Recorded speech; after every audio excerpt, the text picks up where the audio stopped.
The Giver, Chapter 8. The audience was clearly ill at ease. They applauded at the final assignment, but the applause was piecemeal. No longer a crescendo of united enthusiasm, there were murmurs of confusion. Jonas moved his hands together, clapping, but it was an automatic, meaningless gesture that he wasn't even aware of. His mind had shut out all of the earlier emotions, the anticipation, excitement, pride, and even the happy kinship with his friends. Now, he felt only humiliation and terror. The chief elder waited until the uneasy applause subsided. Then she spoke again. "I know," she said in her vibrant, gracious voice, "that you are all concerned, that you feel I have made a mistake." She smiled, and the community, relieved from its discomfort, very slightly by her benign statement, seemed to breathe more easily. It was very silent. Jonas looked up. "I have caused you anxiety," she said. "I apologize to my community." Her voice flowed over the assembled crowd. "We accept your apology," they all uttered together. "Jonas," she said, looking down at him, "I apologize to you in particular. I caused you anguish." "I accept your apology," Jonas replied shakily. "Please come to the stage now." Earlier that day, dressing in his own dwelling, he had practiced the kind of jaunty, self-assured walk that he hoped he could make to the stage when his turn came. All of that was forgotten now.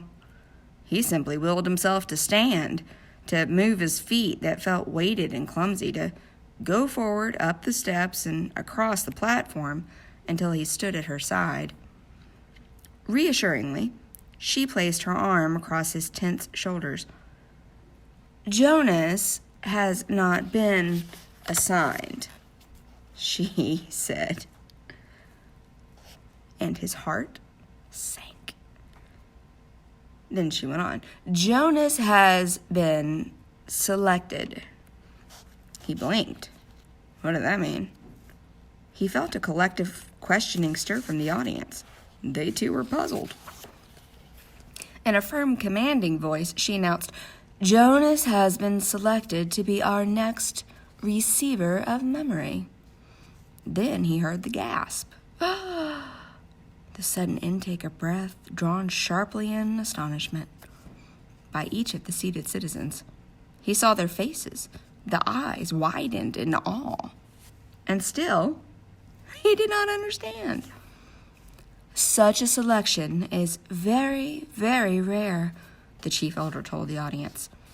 "Our community has only one receiver, and it is he who trains his successor. We have had our current receiver for a very long time," she went on. Jonas followed her eyes and saw that she was looking at one of the elders.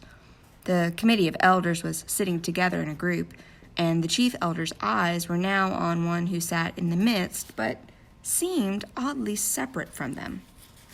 It was a man Jonas had never noticed before, a bearded man with pale eyes. He was watching Jonas intently. "We failed in our last selection," the chief elder said solemnly. "It was 10 years ago when Jonas was just a toddler.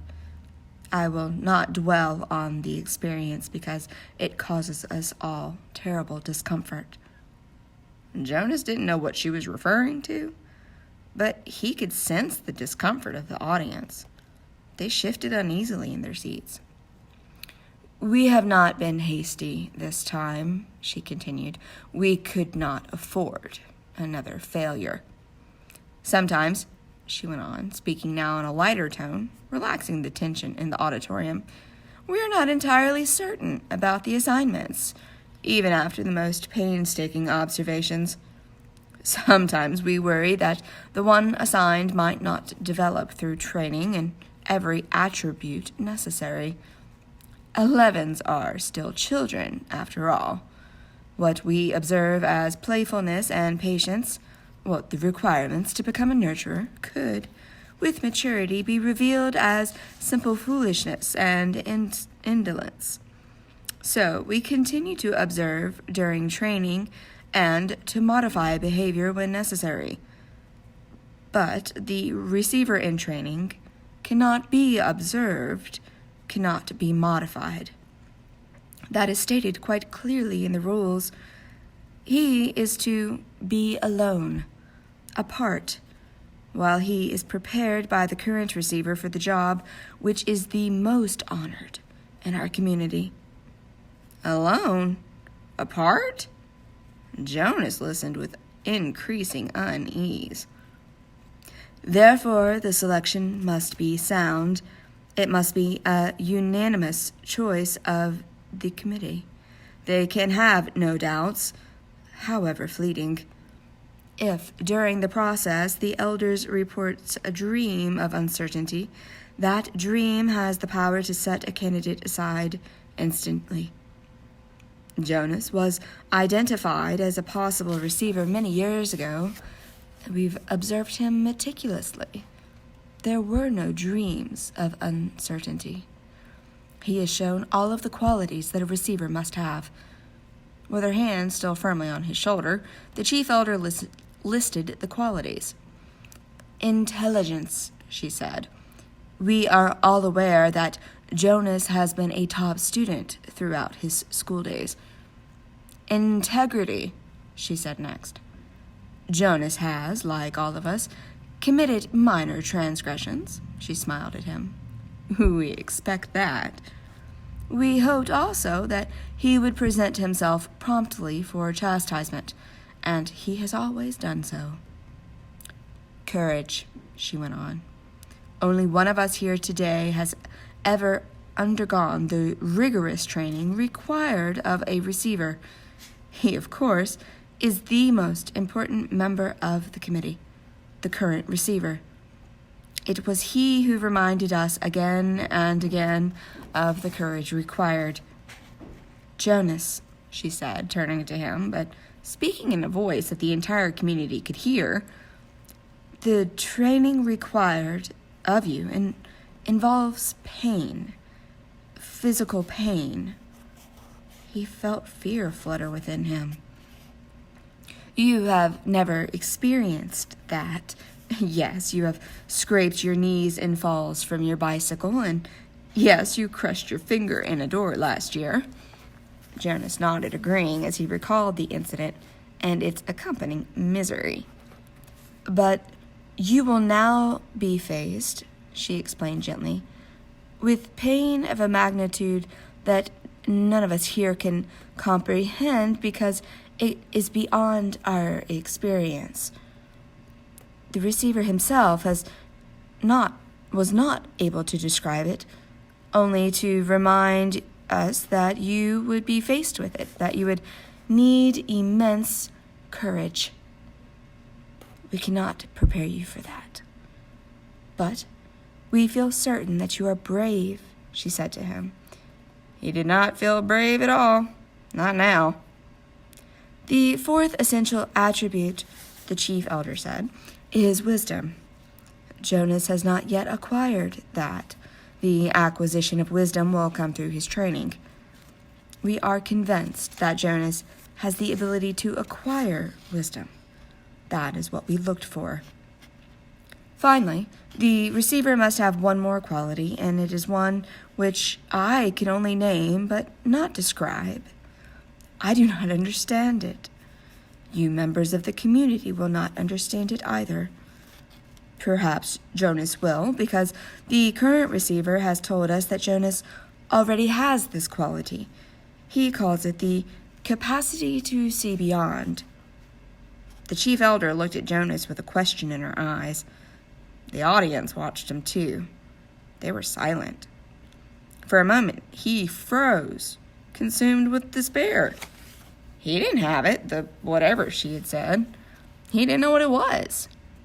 Now was the moment when he would have to confess, to say, "Nope, I can't," and throw himself on their mercy, ask their forgiveness, to explain that he had been wrongly chosen, that he was not the right one at all.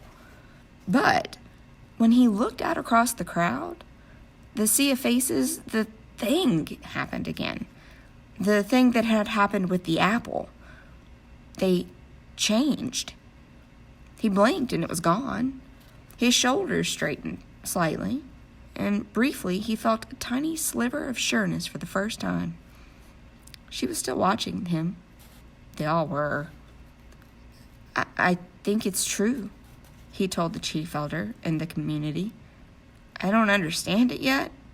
I don't know what it is, but sometimes I see something. And maybe it's beyond. She took her arm from his shoulders.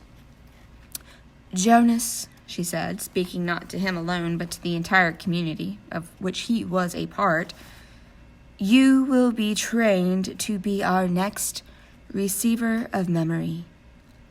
We thank you for your childhood. Then she turned and left the stage, left him there alone, standing and facing the crowd, which began spontaneously the collective murmur of his name. Jonas. It was a whisper at first, hushed, barely audible. Jonas, Jonas. Then louder and faster. Jonas, Jonas, Jonas. With the chant, Jonas knew the community was accepting him in his new role, giving him life, the way they had given it to the new child Caleb. His heart swelled with gratitude and pride, but at the same time, he was filled with fear. He did not know what his selection meant. He didn't know what he was to become, or what would become of him.